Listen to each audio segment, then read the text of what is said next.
Perkebunan Jaya. I never made it, but I know what it takes. I'm motivated by a mix of emotion. Got my statement, and I'm reading it slow so I can understand it fully. Appreciate my standing, go out of this world and right on time. Oh, never in my life have I seen the sky light up like this.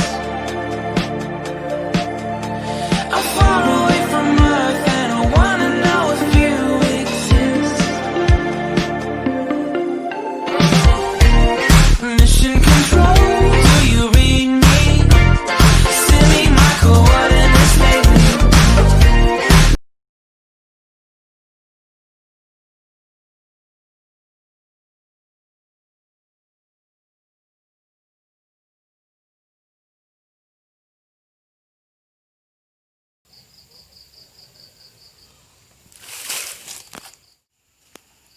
Hama PBK, hama penggerek buah kakao, adalah salah satu hama penting pada tanaman kakao yang menyerang buah, mulai dari ukuran 10 cm sampai buah dewasa.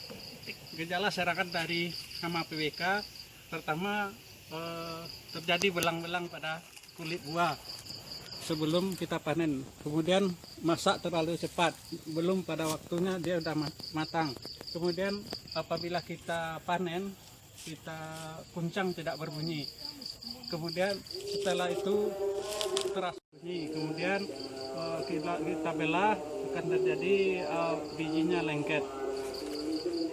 Hama PBK ini meletakkan telur pada alur dari buah kakao, kemudian menetas masuk ke dalam buah kakao, kemudian memakan plasenta dari biji kakao tersebut sehingga biji kakao tidak berkembang dan terjadi lengket.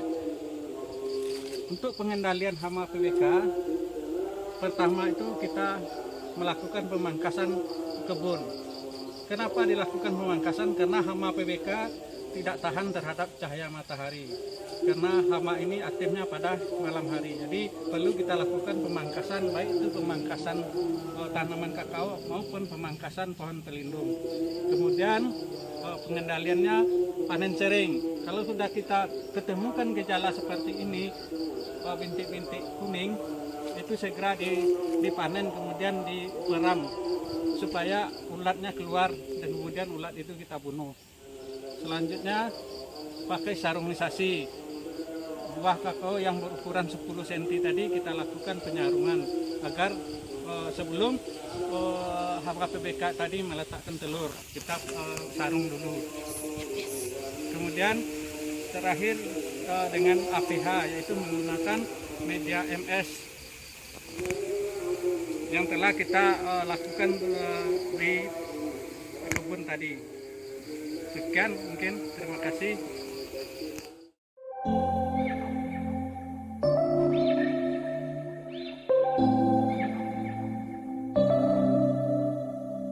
September we met, I could tell by your smile. You hadn't been with a good girl like me in a while. Yeah, you were impressed, couldn't leave me alone. Text me every time that you pick up the phone. And I had control on the driver's seat, but my hands are slipping off the wheel. Now the tables have turned, now I'm up all night.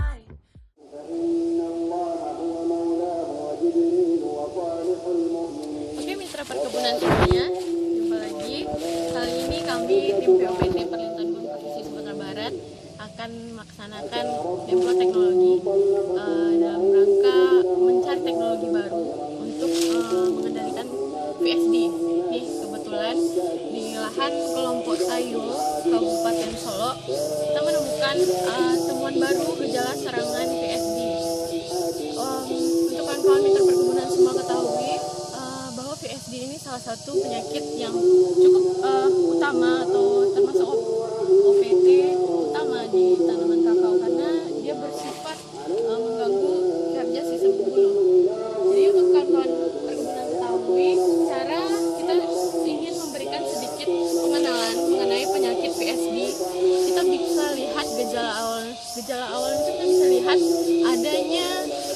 klorosis pada daun. Biasanya klorosis pada daun itu akan terjadi pada seri daun kedua atau ketiga dari titik tumbuhnya. Maksudnya dari pucuk itu daun kedua atau ketiga akan menunjukkan gejala klorosis. Klorosis, daun menguning dan ada bintik-bintik hijau seperti ini. Tapi ini udah tingkat serangan gejala akhir. Yang ini daun mulai menguning dan nampak bintik-bintik hijau itu karena terjadi klorosis. Nah, gejala lanjutannya seperti ini. Daun, nah ini mudah aja kita cabut langsung rontok karena daunnya pada tahapan selanjutnya akan mengalami nekrosis atau kering seperti ini. Seperti gejala kekurangan kalium pada, ada juga yang seperti ini mengalami nekrosis pada tulang daunnya, seperti gejala kekurangan kalium yang mencoklat, akhirnya membuat seluruh bagian daun nekrosis dan terjatuh gugur. Kemudian untuk identifikasi gejala awal lainnya, kita bisa lakukan pencabutan dari dudukan daunnya. Nah, seperti ini. Ini kan dudukan daun, kalau kita cabut itu akan terlihat 3 noktah atau titik pada bekas dudukan daunnya. 3 noktah ini adalah gejala terjadinya serangan dari VSD. Sebenarnya bukan VSD, VSD itu adalah vascular streak dieback. Jadi vascular streak dieback itu penyakit pembuluh karena salah satu jenis jamur Ceratobasidium theobromai yang menyebabkan terjadinya gangguan pada pembuluh silem dari tanaman kakao. Jadi penyakit ini yang disebut dengan VSD. Kemudian setelah gejala lainnya yang bisa kita ketahui ada adanya dengan daun pada seri kedua ketiga yang diserang tadi, daun rantingnya akan terlihat seperti ompong gitu, rontok pada bagian-bagian seri kedua dan ketiga.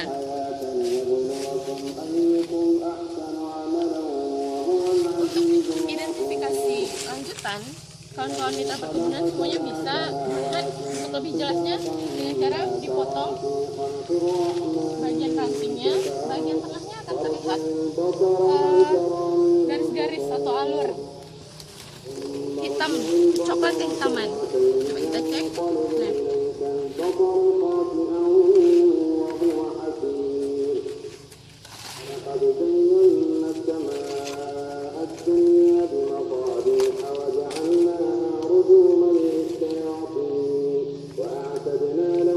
seperti ini bisa dilihat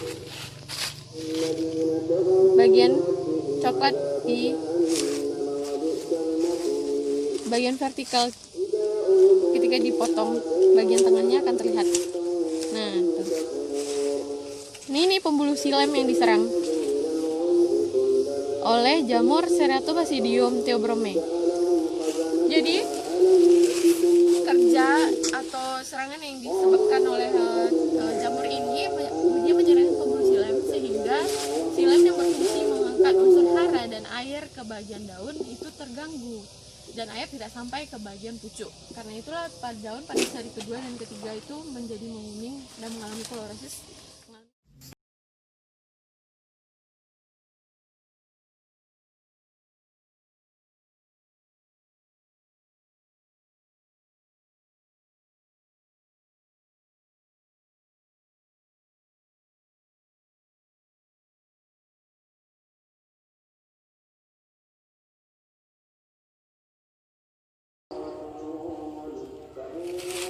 Siang sahabat perkebunan, kali ini kita berbicara mengenai OPT yang menyerang tanaman kakao atau coklat, penyakit busuk buah. Pada tanaman kakao, penyakit busuk buah ini menyerang buah mulai dari pentil, buah muda hingga buah bisa petik. Gejala pada buah yang terserang oleh busuk buah ini biasanya diserang melalui pangkal buah maupun ujung buah. Terdapat bercak coklat yang kemudian akan menyebar sehingga buah akan menjadi coklat. Penyakit busuk buah ini disebabkan oleh jamur Phytophthora palmifera. Jamur ini berkembang biak melalui tetesan air hujan, angin, dan yang lainnya. Untuk pengendalian penyakit busuk buah ini, yang pertama kita harus memperhatikan dulu klon yang kita ambil. Klon yang kita ambil merupakan klon yang terbaik. Kemudian pemangkasan, itu gunanya untuk pengaturan suhu maupun pencahayaan. Kemudian juga harus diperhatikan sanitasi atau kebersihan lahan dan kebun. Secara pengendalian yang lain dapat kita lakukan melalui pengendalian hayati seperti penggunaan jamur trichoderma, dan juga pada saat ini kita akan menggunakan metabolit sekunder dengan jamur trichoderma kakao. Demikian dulu, semoga bermanfaat. Salam perkebunan.